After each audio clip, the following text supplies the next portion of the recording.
خطبہ بیان کر رہے ہیں، خطبہ ارشاد فرما رہے ہیں، صحابہ کرام کا مجمع تھا،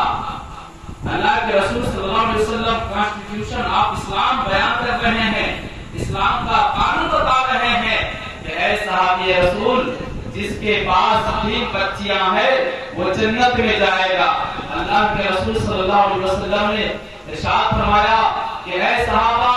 جس کے پاس 3 بچیاں ہیں یعنی 3 بیٹیاں ہیں وہ جنت میں جائے گا۔ اتنے میں ایک صحابی رسول کھڑے ہوتے ہیں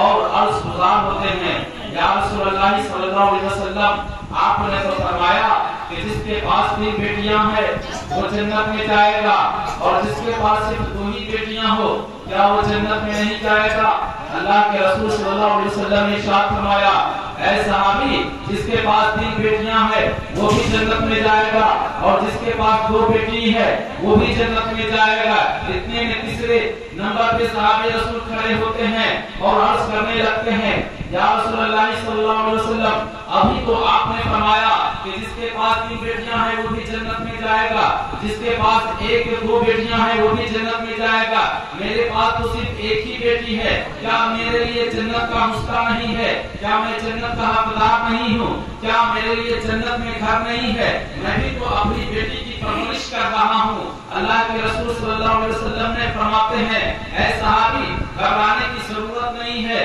جس کے پاس 3 بیٹیاں ہیں وہ بھی جنت میں جائے گا، جس کے پاس 2 بیٹیاں ہیں وہ بھی جنت میں جائے گا، جس کے پاس 1 بیٹی ہے وہ بھی جنت میں جائے گا۔ اتنے میں چوتھے نمبر پہ صحابی رسول کھڑے ہوتے ہیں اور گزار ہوتے ہیں، یعنی چوتھا صحابی رسول کھڑے ہوتے ہیں اور رو رو کر کے عرض کرنے لگتے ہیں، اتنا زیادہ روتے ہیں کہ جسم تھرتھرانے لگتا ہے، جسم کانپنے لگتا ہے، پورا مجمع میں سناٹا چھا جاتا ہے۔ سارے صحابہ کرام اس کی طرف نظر اٹھا کر کے دیکھنے لگتے ہیں اور گھوم گھوم کر کے دیکھنے لگتے ہیں کہ اسے کیا ہوا ہے۔ اللہ کے رسول صلی اللہ علیہ وسلم فرماتے ہیں، ماں جبکی کا یا صحابی، اے صحابی، رونے کی کیا بات ہے؟ رونے کی وجہ کیا ہے؟ صحابہ رسول رو کر کے عرض کرتے ہیں، یا رسول اللہ صلی اللہ علیہ وسلم، ابھی تو آپ نے فرمایا کہ جس کے پاس 3 بیٹیاں ہیں وہ بھی جنت میں جائے گا، جس کے پاس 2 بیٹی ہے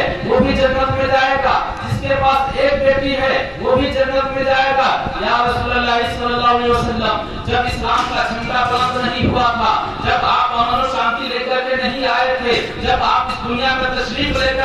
نہیں لائے تھے، یا رسول اللہ صلی اللہ علیہ وسلم، میں نے 1 بیٹی کو نہیں بلکہ 7 بیٹیوں کو زندہ قبر میں کاٹ دیا ہے، اور جب میری 7ویں بیٹی میری بیوی کے شکم میں تھی، میں نے اس بیٹی پر جو ظلم و ستم کیا ہے اور میں نے اس بیٹی کو جو ستایا ہے، انہیں طرح کی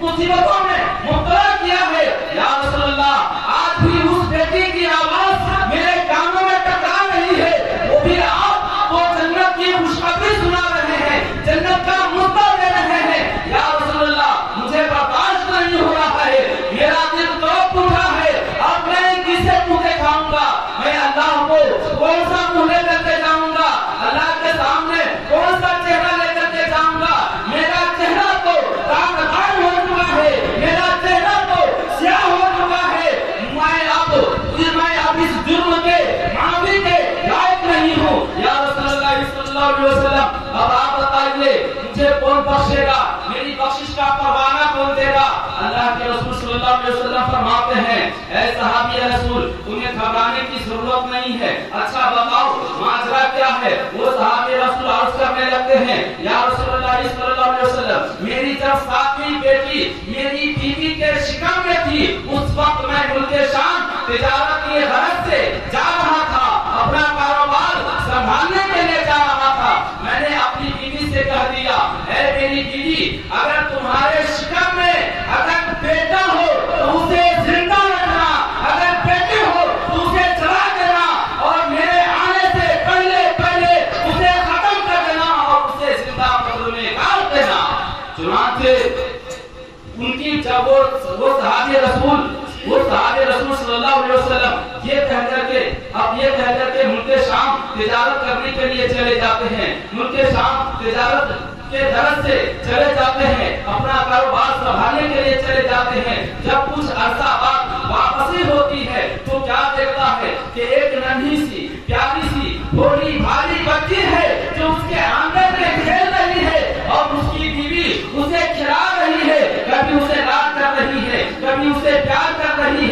کبھی اس کے بالوں میں کنگھا کر رہی ہے، کبھی اس کی آنکھ میں سرما لگا رہی ہے، کبھی اس کے بالوں کو سنوار رہی ہے، کبھی اسے چوم رہی ہے، چاٹ رہی ہے، اسے اتنا زیادہ پیار کر رہی ہے۔ جب اس صحابہ رسول کو دیکھا نہیں گیا کہ میری بیوی اتنا زیادہ پیار کر رہی ہے اس بچی سے، اس صحابہ رسول نے اپنی بیوی سے کہا، اے میری بیوی بتاؤ یہ کس کی بچی ہے جس سے تم اتنا زیادہ پیار کر رہی ہو؟ یہ کس کی بیٹی ہے جس سے تم اتنی زیادہ محبت کر رہے ہو؟ کیونکہ وہ صحابہ رسول کی بیوی خوف کے مارے کہ کہیں میرا شوہر جاندار میری اس بچی کو بھی قتل نہ کر ڈالے، ڈر کے مارے وہ بتاتی ہے کہ اے شوہر نامدار آپ کو گھبرانے کی ضرورت نہیں ہے، یہ کوئی میری بیٹی نہیں ہے بلکہ یہ کسی پڑوسن کی بچی ہے جو میرے آنگن میں آتی ہے اور کھیلتی ہے، میں اسی لیے اسے اتنا زیادہ پیار کرتی ہوں۔ چنانچہ وہ صحابہ رسول اپنی بیوی کے دیکھا دیکھی سے وہ بھی محبت کرنے لگتا ہے، وہ بھی پیار کرنے لگتا ہے، وہ بھی لاڈ کرنے لگتا ہے، وہ بھی کھلانے لگتا ہے، وہ بھی کبھی ان کے بالوں کو سنوار رہا ہوتا ہے، کبھی